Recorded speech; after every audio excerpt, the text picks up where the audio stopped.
Hi hello నమస్తే అందరూ ఎలా ఉన్నారు? వెల్కమ్ టు మన యూట్యూబ్ ఫ్యామిలీ. ఇది వచ్చే సండే ఆఫ్టర్నూన్ వ్లాగ్. చాలా రోజుల తర్వాత ఇలా లాంగ్ వీడియో చేస్తున్నా. ఈరోజు ఎలా గడిచిందో మీ దగ్గర ఈ వీడియో ద్వారా షేర్ చేసుకుంటా. సో ఫుల్ వీడియో చూసేయండి. నేను ఇప్పుడు లంచ్ కోసం రైస్ని కడిగి కుక్కర్లో పెడుతున్నాను. సండే కాబట్టి నాన్ వెజ్ తినాలి అని ఫిష్ తెచ్చుకున్నాం. ఎప్పుడు మేము చికెన్ మటన్ తెచ్చుకుంటాము, ఈసారి అయితే ఫిష్ తెచ్చుకున్నాము. రైస్ అయ్యేలోపు నేను పాత్రలు కడుగుదామని కడుగుతున్నా. నేను ఎప్పుడైనా సరే కొన్ని పాత్రలు ఉన్నప్పుడే కడిగేస్తా, లేదంటే సింక్ ఫుల్ అయిపోతుంది. సింక్ ఫుల్ అయితే మళ్ళీ కడగాలని అనిపించదు. అందుకే ఒక సైడ్ వంట చేస్తూ ఇంకొక సైడ్ పాత్రలని కడుక్కుంటాం.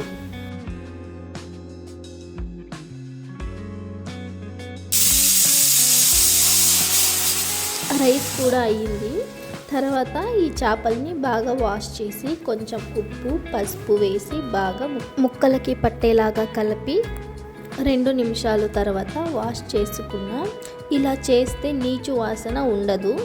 ఫిష్ కర్రీ అలానే ఫిష్ ఫ్రై కూడా చేద్దామని కొన్ని పీసెస్ ఎత్తి పెట్టాను.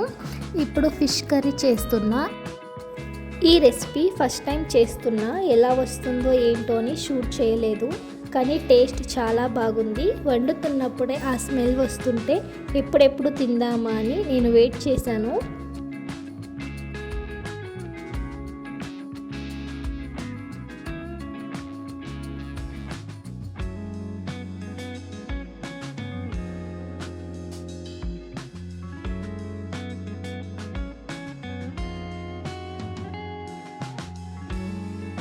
ఫైనలీ భోజనం చేస్తున్నాము. చాలా టేస్టీగా ఉంది.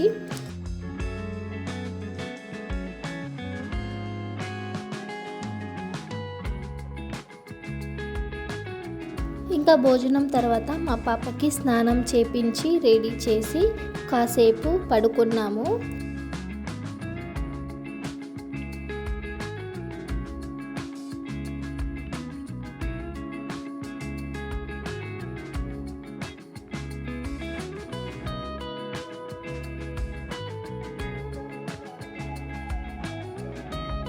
ఈవినింగ్ లేచి నేను ఆల్రెడీ కొన్ని పీసెస్ ఎత్తి పెట్టాను కదా, ఆ పీసెస్ని ఫ్రై చేద్దామని ఇలా మ్యాగ్నేట్ చేశాను.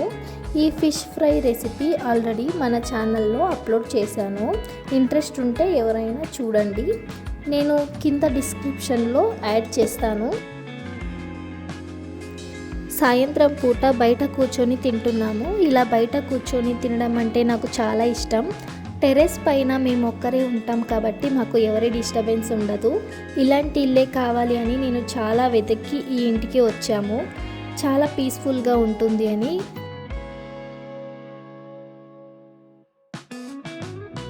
తిన్న తర్వాత మా పాపతో ఇలా కాసేపు ఆడుకున్నా.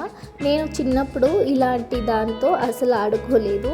అందుకే అప్పుడప్పుడు తన టాయ్స్తో ఇలా ఆడుకుంటా. ఈ వీడియో ఇంకా ఇంతే ఎండ్ చేస్తున్నా. నా వీడియోస్ నచ్చితే ఒక చిన్న లైక్ ఇవ్వండి.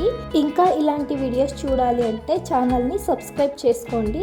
అండ్ లాస్ట్ వరకు చూసినందుకు థ్యాంక్స్. ఉంటాను. బాయ్.